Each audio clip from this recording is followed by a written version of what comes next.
It's one thing to say you're going to establish a curfew, as Rochester's mayor did yesterday after a violent weekend. It's another thing to actually do it and have it hold up in court. And this isn't the first time the city has worked on a curfew. Deshaun Johnson joins us in the studio now with more on how this time could be different. Deshaun.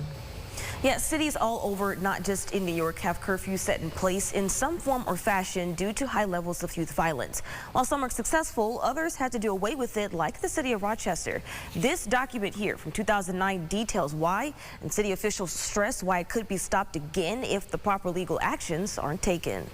In 2006, the city of Rochester tried to put in place a citywide curfew ordinance. In 2008, appellate judge said Rochester's current form of its curfew almost 20 years ago didn't pass legal muster. That's because the state's highest court ruled that the curfew was unconstitutional, stating that it violated parental and minor rights. With the recent shootings that happened during the 4th of July weekend, Mayor Malik Evans expressed during a press conference Monday that another attempt at the citywide curfew is being highly considered. It's been deemed unconstitutional, but the case did talk about ways in which, if you were going to do a curfew, the way in which you would do it. It's been effective in cities like Batavia. They have a citywide curfew that states kids under the age of 16 are not allowed to be on any public space between 10 p.m. and sunrise. It applies unless the child is with an adult over the age of 21. The city of East Rochester has tried a curfew, but Police Chief Michael Brandenburg says it hasn't been used in a decade because of legal issues. Although the ruling towards Rochester didn't affect East Rochester, Brandenburg says the constitutional reasoning with the court's decision would apply there. So could the city of Rochester, if reattempted, be able to apply this curfew ordinance under a different strategy? If we did roll something out, we would make sure that it would, number one,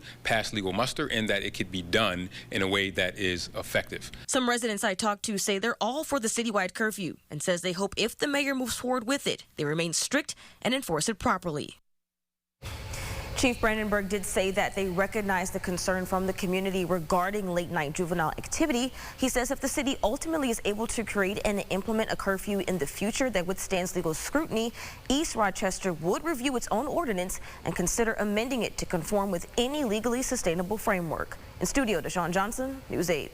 Get the Rochester First streaming app today for everything you love from News 8 on demand. Plus exclusive shows you won't see anywhere else. Search ROC and download for free on Roku, Amazon Fire, and Apple TV.